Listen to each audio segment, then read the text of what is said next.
বলিউডের সবচেয়ে বড় সুপারস্টার শাহরুখ খান।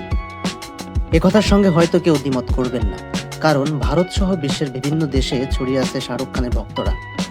বিশ্বের নানা প্রান্তরে মানুষ জানে কে এই শাহরুখ খান। দীর্ঘ 4.5 বছর পর পর্দায় ফিরেই নিজের হারানো রাজত্ব পুনরায় দখলে নিয়েছেন বলিউড বাদশা শাহরুখ খান।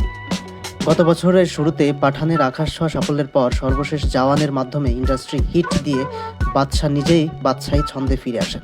এরপর ডানকির সাফল্য সব মিলিয়ে শাহরুখ খান এখন চিরচেনা ছন্দে। সম্প্রতি হুরুন ইন্ডিয়া রিচ লিস্ট 2024 প্রকাশিত হয়েছে। এই তালিকায় শিল্পপতি মুকেশ আম্বানি, গৌতম আদানির সঙ্গে 1539 জন ব্যক্তির নাম আছে। যেসব ব্যক্তির আয় 1000 কোটি রুপির বেশি, তাদের নাম আছে এই তালিকায়। বলিউড তারকাদের মধ্যে এই তালিকায় সবার শীর্ষে আছে শাহরুখ খান।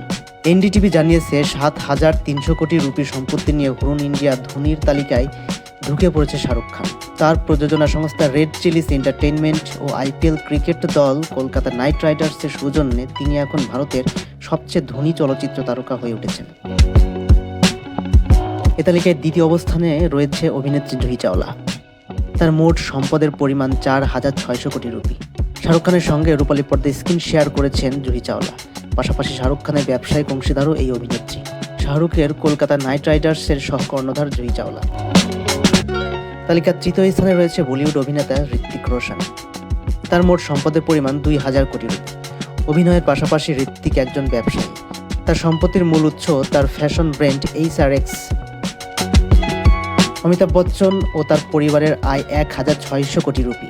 বিগ বি ছবি ছাড়া বিভিন্ন বিজ্ঞাপনী চুক্তি থেকে প্রচুর অর্থ আয় করেন। বিটাউন তারকাদের মধ্যে শেষে আছে চলচ্চিত্র নির্মাতা তথা পরিচালক করণ জোহরের নাম। তার আয় 1400 কোটি রুপি। করণের এই নিট আয়ের এক বিশাল অঙ্ক আসে তার প্রযোজনা সংস্থা ধর্মা প্রোডাকশন থেকে।